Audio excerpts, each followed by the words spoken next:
In this video, we will be discussing about electric power.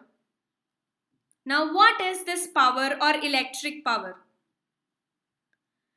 In your earlier classes, you got to know that power is nothing but the rate at which work is done.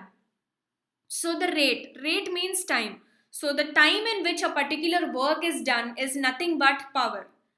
In simple words, it is nothing but the rate of consumption of energy. So let me give you an example. For example, if I'm trying to lift a stone and put it in some other place, then the energy utilized in a particular time in lifting the stone and putting it in some other place is nothing but power. In the similar way, in this chapter, we are going to define electric power and know more about it. So, in the similar terms, we will discuss more in detail, more in depth about electric power in this chapter. Now, let us establish the relationship between power and some known quantities to us. So, we don't know what's power till now, so we will try to establish a relationship or we'll try to link up power with some known quantities to us. So, consider a current I which is flowing through a potential difference V across it, and let us assume Q charge is flowing in time t. Now, the work done in moving the charge Q across a potential difference is W is equal to QV, as electric power is work done per unit time.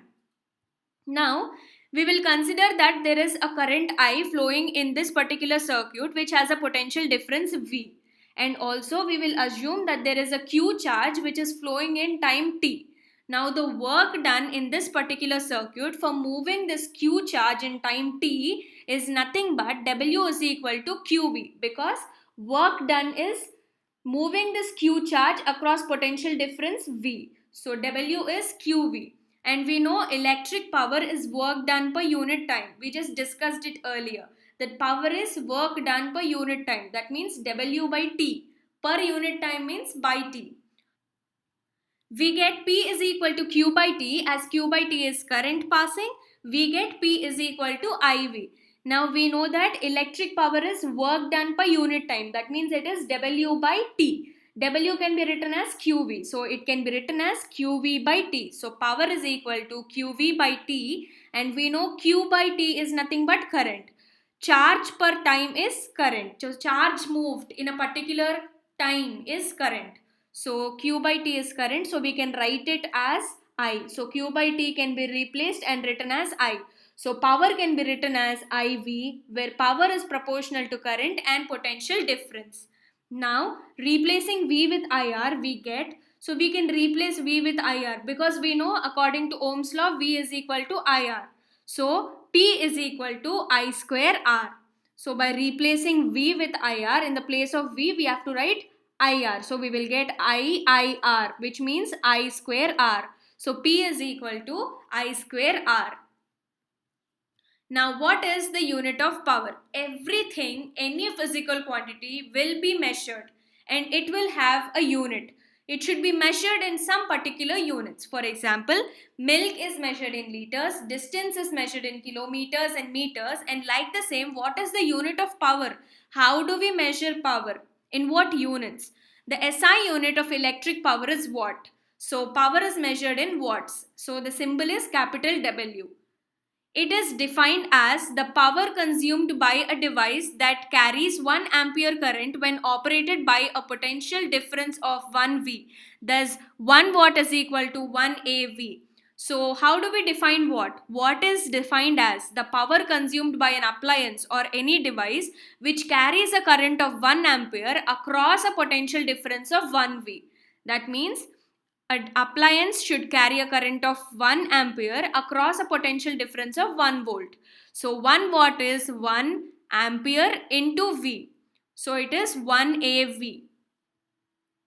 As we see, watt is very small quantity. In practical applications, we use kilowatt, that is 1000 watts. So watt is a very small quantity because it's just 1 ampere into 1 V. So it's a very small quantity and hence cannot be used practically. So we mainly use kilowatts in our daily lives. Kilowatt is nothing but 1000 watts. Kilo means 1000. So we use kilowatts, 1000 watts. And as we know, electrical energy is the product of power and time. We know electrical energy is nothing but P into T. So similar to power, electrical energy is also measured in kilowatt hours. So basically electrical energy is measured in kilowatt hour. 1 kilowatt hour. Now what is this 1 kilowatt hour? 1 kilowatt hour is equal to 1000 watt multiplied by 1 hour. So if we multiply 1000 watts with 1 hour, then it is 1 kilowatt hour. Here the name itself says 1 kWh. K is kilo, W is watt and H is hour. So it is 1K means 1000. 1000 watt into hour. So 1000 watt multiplied by 1 hour, which can be written as 1000 into 3600 seconds. So 1000 watt into 1 hour is written in the terms of seconds, that is 3600. 1 hour is 3600 seconds. So it is written as 1000 into 3600 seconds, which is 3.6 into 10 to the power of 6 watt second. So this can be written as 36 into 10 to the power of 1, 2, 3, 4, 5. 36 into 10 to the power of 5, and it can also be written as 3.6 into 10 to the power of 6. So since you are including a decimal point, 5 becomes 6 here. So it is 3.6 into 10 to the power of 6 watt second, which can also be written as 3.6 into 10 to the power of 6 joules, which is the unit. Now, I'll tell you something more interesting. Many people think that the electrons are consumed in an electric current. This is wrong. We pay for the electricity board to provide energy to move the electrons through the electric gadgets like bulb, fan, etc. So we pay for the energy we use, but not for the electrons. Most of us think because electrons are moving and because of the movement of electrons we are getting electricity. So most of us think electrons are consumed in electric current. No, we are not paying for electrons to the electricity board. Whenever electrons move, electricity is produced. But to make this electrons move, some energy, chemical energy should be spent. So this energy should be provided to the electrons. So we pay to the electricity board to provide that energy to move the electrons and not directly the electrons. So we pay for the energy we use and not for the electrons. Thank you.